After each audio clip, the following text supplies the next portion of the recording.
Welcome to Liana series of episodes. Today we have the pleasure to host Mario. Mario was trained as a mechanical engineer and is very passionate about physics. He has been working for almost 10 years in the research and development department of an important company of the automotive industry.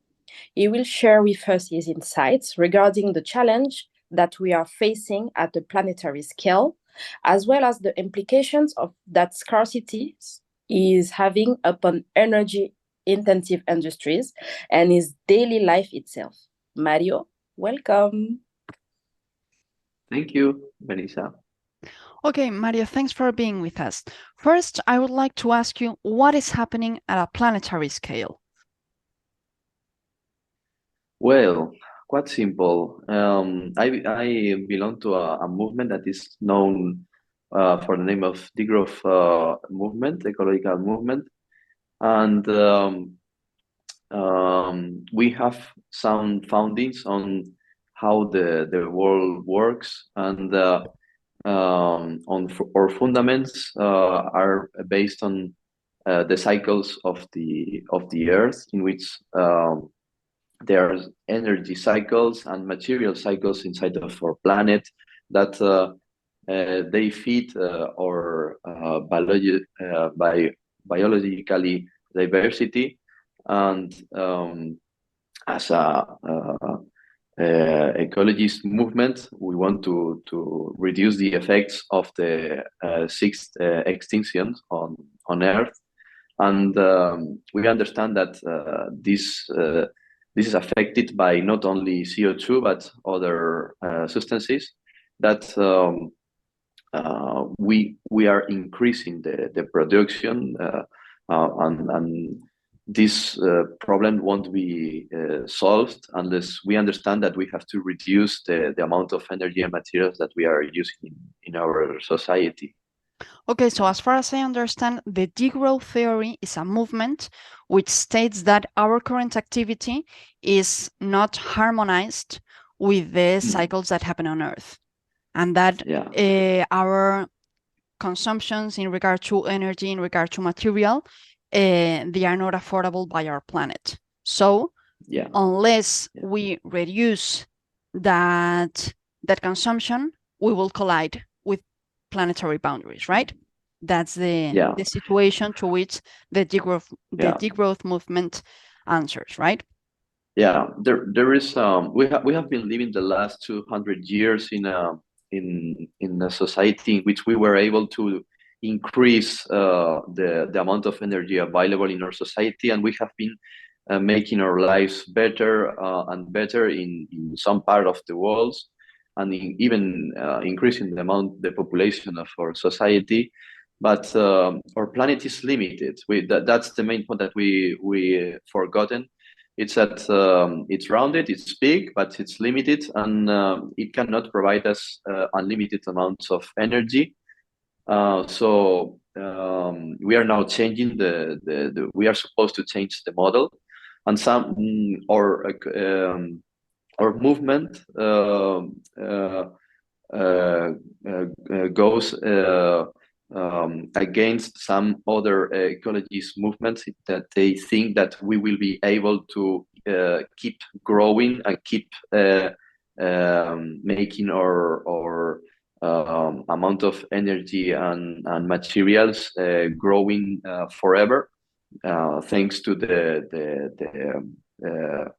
the capability of humans to think about processes to make that possible. But we think that's not going to be the case, and we will have to prepare for a decrease in the amount of energy and materials.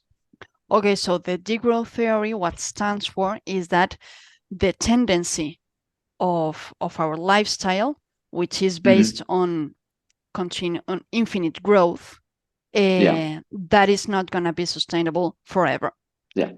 And there are lines of thought that argue that maybe science could provide us with solutions to which this situation could go forward, but the degrowth theory bets for a transition to an existence of life on Earth in which we reduce our consumptions and we gain awareness of the fact that we don't have enough resources to keep life as we know it, right? Yeah.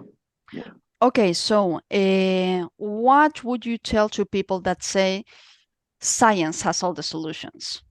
Because there are a lot of bets in this regard. What can science do about this issue? Well, technology and science is already prepared to keep our standard of living pretty high, but the science and technology won't be able to increase the amount of energy and materials available for the society. That's the main point. There are two sides. We could reorganize our society in order to need less energy and materials, and easily we would be happier and live our lives in a wealth environment. But we won't be able to buy more things forever, because we are reaching the limits of our planet. It's pretty big, but it's limited. And the problem is that the economical theories were set during a time where the energy was able to increase forever, and that's not the case. That's not real. There's a breakup between the economical theories and the physical limits of the planet that they were not taken into account when they developed their theories of economics. So, and that's what physics are telling to us and advising to us to change now. Okay, so by the time in which the economic theory of infinite growth, by the time in which that was drafted, we were unaware of the limits that energy had on Earth, right? Yeah. So right now we are gaining awareness of that, and we are realizing that the quality of the energy that we can produce is not enough. I mean, the energy we can produce is not enough, not in terms of quality, nor in quantity, right? Yeah. If you read you follow the inventions and discoveries in human time, in human history, you will encounter that the quality of the energy available for humans let us discover what we discovered. We wasn't able to fly planes before having the density of energy of petrol. That's so important. We forgot that our invention and our discoveries are limited by the quality of the energy on the surface of the Earth, which it turns out that the best energy with the best quality is oil and solar energy, gravitational energy. So many other kinds of energy are not that high quality for us to create better technology. And I mean better technology by making flights cheaper, cars faster, the kinds of things that we need to produce smarter processors. You need to find a pretty organized group of molecules to reorganize other groups of molecules. Like, for example, a processor that is inside of a mobile phone is set by a very complex process that placed every molecule in the right place. So you have to find molecules more organized than the molecules that you are putting in your phone, and that's the limits of thermodynamics that limits the quality of our technology that we are able to produce.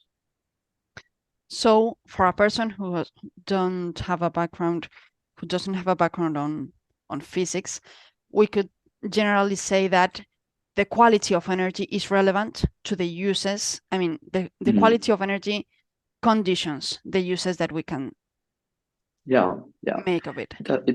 it has happened all the time during the during the history of humans. The fire it let us live longer, have less illnesses. The coal, when we invented the coal, we were able to produce mass productions of clothes and all the stuff that we needed at home. And then the petrol, the uranium, there is a link between the quality of the energy and the amount of people living on Earth. And what we are saying is that that limitation in the quality of energy and in the amount of energy that we can extract, that conditions our ability to provide technological solutions and science-based solutions, right? Yeah. So despite all the potential that science can have, we are aware that it's not going to be enough to provide us with the solutions that we have in mind up to date. Well, yes, to keep increasing the complexity of our society. We would have to make it simpler. Okay, so we could say, if we translated this into the implications that it has on daily life of common people, we could say that the expectations that we have about life, they must change, because we will not be able to live as our parents did, for example, right? Like the lifestyle that in which they lived, the lifestyle in which you may buy a car for every family every 5 years, a lifestyle in which you go on a trip whenever you want, in the near future, at some point of our lives, that's not going to be sustainable. That's not gonna happen, right? Yeah, but let me remark that kind of life wasn't making us happy. So we had very long payment loans in which we have to be working hard and not being free enough to think about our happiness. We just had to pay our rent or of the car, and if we, for example, with a very simple change in mind, if we will just share of our cars, we would have more democracy, because people would be able to think by themselves more easily. They would be able to change their work more quickly because they are not happy, and that would make people stronger in our society. And don't think that the life that of our parents was ideal, because certainly we can make improvements on them. So I understand that even with limited material resources, to your point of view, it's completely accessible to be happy and to be fulfilled and to live in harmony with your surroundings, right? Yeah. Okay, so that's a relevant point, because for many people, material consumption is deeply linked to happiness. So the fact that we unlink it is relevant to my point of view. The fact that we can say, you know what, you don't need to purchase a lot of items in order for you to be happy, in order for you to feel fulfilled, right? Yeah. Okay, thank you.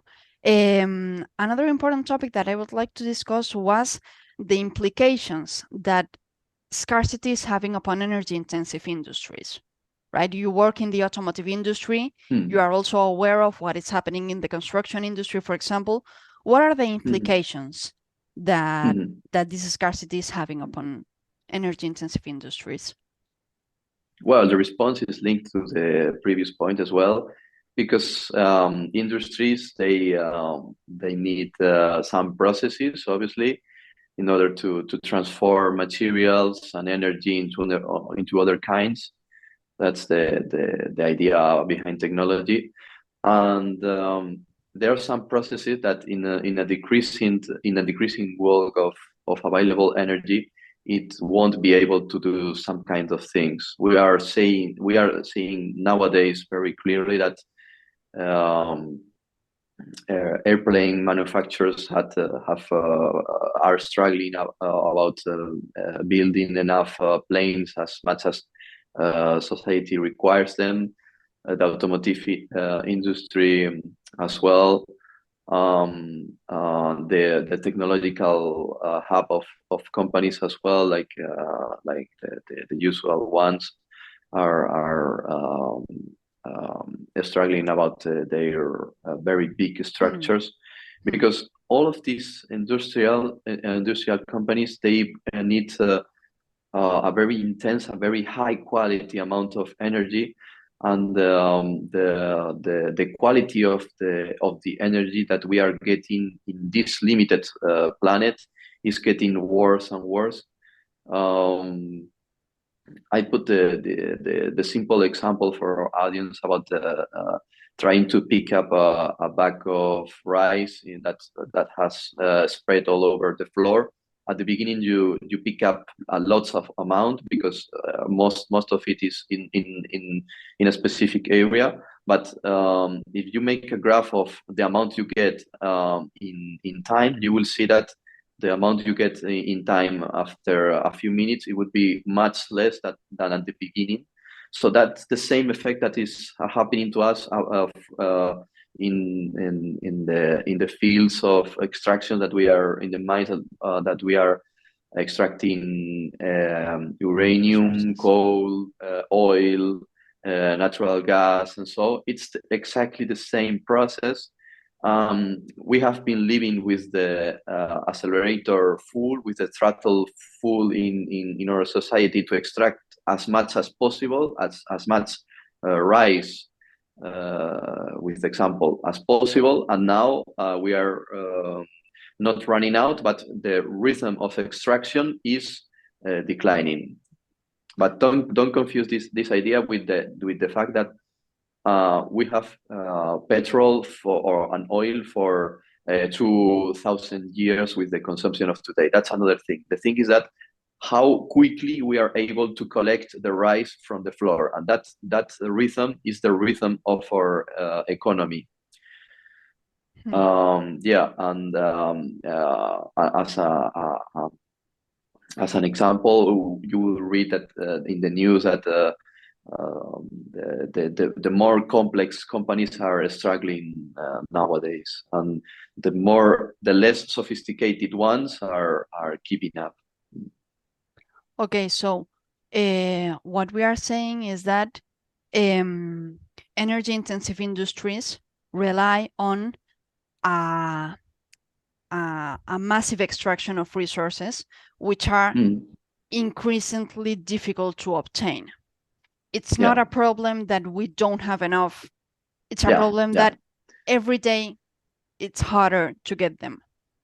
So it's not affordable. In terms of investment, for example, it's not affordable to obtain minerals, to obtain petroleum, all the resources that we need to keep up those intensive industries.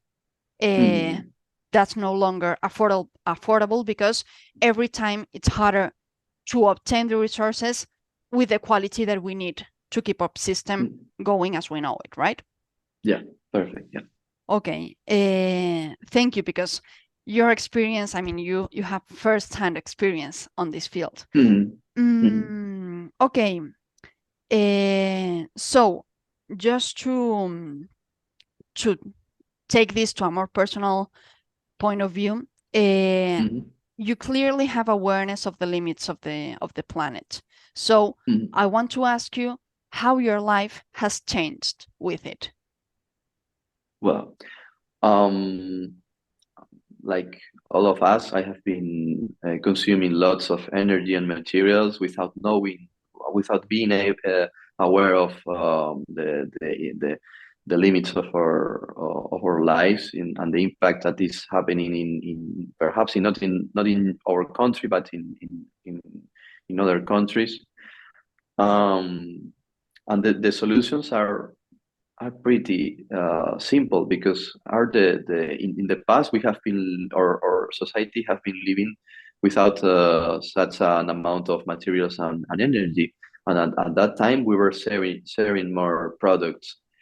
What I have changed in my life is I started buying second-hand products that are already produced, that somebody don't want to use them anymore, and they have it in at home. And with this simple idea, you could enjoy the feeling of using a new product. And something funny happened to me as well and it was linked that when you buy something secondhand, obviously is used, is a little bit worn, and you have to clean it, you have to repair it, making you aware of how to keep that product in perfect condition for a long time. And that makes you an emotional link about the product and you, because it's something that you some kind of have built yourself. And I would say that it's a very simple change in your life, and you will enjoy feel yourself better. Obviously, you would have less time because you would be repairing that product, but it's okay. It's something to live with the people you're living with, and make it a social experience. And another thing that it is very important for us today is to reduce the waste on food. And I have been trying to reduce the waste I have, and I certainly did by a lot, more or less a half. Because we have to be conscious that in this decreasing situation of energy, some people in other countries will face food limitations. So we have to be aware of that and do our best about it. Okay, so basically what you are doing is behave in consonance with the fact that resources are not infinite, and basically making a responsible use of them, right? Yeah, yes. And you feel happy about it, or do you miss a material consumption that was linked to your definition of happiness? We have to understand how we are as an individuals and how we are as a race, and or race or a species is a social species, and we have been happy on living with groups of people, sharing our thoughts and sharing the moments, and that's what makes us happy. And our tendency to have more things was set in a time that in which we were not able to get those things. So it had a sense at that time to want to have more sugar, more material things, bigger houses, because we were not able to get it. We were not able to get more food or more sugar. But in now that we were able to get as much as we want, we have to recalibrate our feelings of willing to a reality in which we can destroy the planet with our willings. And but the thing that makes us happy is sharing moments with other people. Don't being afraid of breaking something material if it is in a situation in which you are sharing it with someone, because that's the experience that stays in your life. And by sharing, you will not need so many things, because you could share it with other people, and there will be enough material things. So okay. Yeah. So that's a good answer, in fact. Yeah. Okay, so to summarize, because we have few minutes left, we already discussed about it, but if you were to give advice to people to take action about this, what would be your claim? If you could look at my claim, I would invite people to follow our leaders in this movement, like Antonio Turiel, to see one of his conferences, because he's the mayor at this point in Spain. In other countries, you would find easily leaders about the degrowth movement, and to deeply understand the implications of what he's saying. It would make people vote better. And that's the way we have to change our society to make better decisions by voting. But first of all, you have to learn about this topic carefully with time, and that's a difficulty. And as I am part of this consciousness, I would ask our politics to make a fair degrowth on society, so that rich people decrease their standard of living more than poor people.